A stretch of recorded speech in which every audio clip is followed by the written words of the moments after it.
Hi, I'm Greg Crawford with the Friday News Dump, brought to you by World News Trust. So a couple of cops pull a guy over for driving while black. He wasn't speeding, he had no taillight out, did nothing suspicious other than being black, of course. And, the cops approach the vehicle with guns drawn and order the guy to put his hands up and exit the car. He told them he needs his hands to get out of the car because he's a double amputee, and his prostheses don't fit all that well. They were verbally abusive and repeated the order. He fell trying to comply, one leg came off, and he suffered a head injury as a result. The cops don't help. They ridicule him, kick him, and then leave him on the side of the road with a torn rotator cuff. A woman calls sheriff's deputies to break up a domestic disturbance between her daughter and her son-in-law. Instead of diffusing the situation, the deputies kill both of them.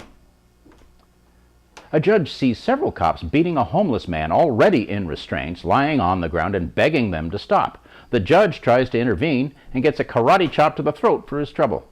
An ER physician tells the judge his larynx is crushed. The cops say, the judge is just hoarse from yelling. A SWAT team breaks into the wrong house, terrorizes the family, beats up the father, and then threatens all of them if they complain to the authorities. Another SWAT team invades an organic farm looking for marijuana. They find none, so they confiscate all the vegetables and trash the gardens.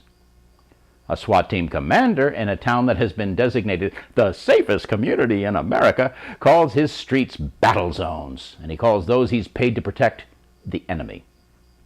He also likens himself and his SWAT team to combat veterans from Afghanistan. He is not a veteran. A suspended police chief posts videos of himself on YouTube shooting a picture of a councilman he doesn't like, full of holes, with an AK-47. A previous posting showed him blasting a photo of Nancy Pelosi to shreds while in uniform. Oh, big no-no. The residents of his town are not comfortable with his psychotic behavior, to say nothing of the councilman, and those he condemns as libtards.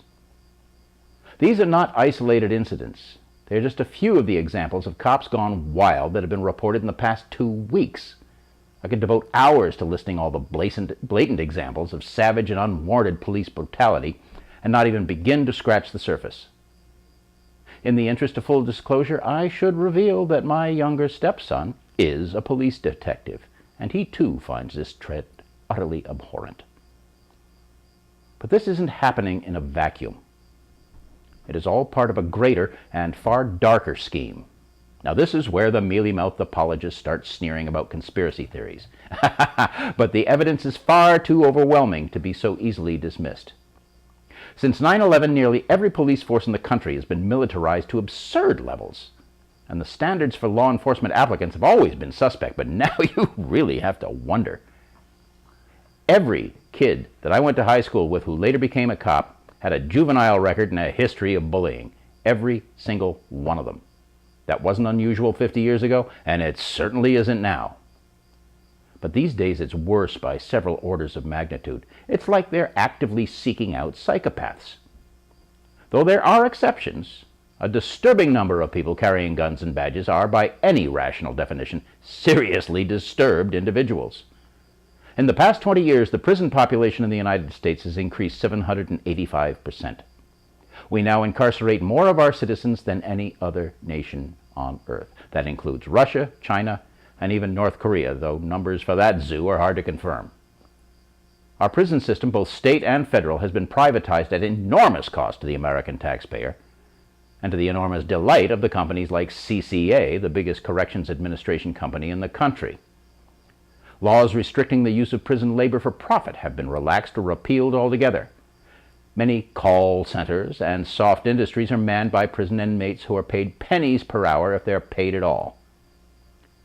And while the companies that run these prisons rake in millions of dollars from selling their labor. Minor infractions by school children, even inadvertent mistakes that may once have resulted in a trip to the principal's office, can now result in a trip to jail and handcuffs, even for the very young. It is so common, especially in southern states, that it is called the school-to-prison pipeline. Are you beginning to see a pattern emerge? Think about it for a second while the dots connect themselves. I think the people behind these predatory schemes need a remedial civics lessons. A police officer's salary is derived from the taxes paid by the citizens he or she has sworn an oath to protect. While it is inevitable that there will be some miscreants in any population, no cop has any right to treat the populace like the enemy. If the people are the enemy to the cops, then the cops are the enemy of the people. Do you really want to go there? A police force is a public service, not a revenue stream. Quotas for fines and arrests are forbidden in many states and municipalities. They should be illegal everywhere.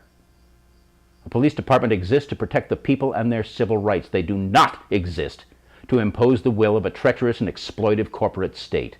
But right now, ladies and gentlemen, the police are the face of the corporate state.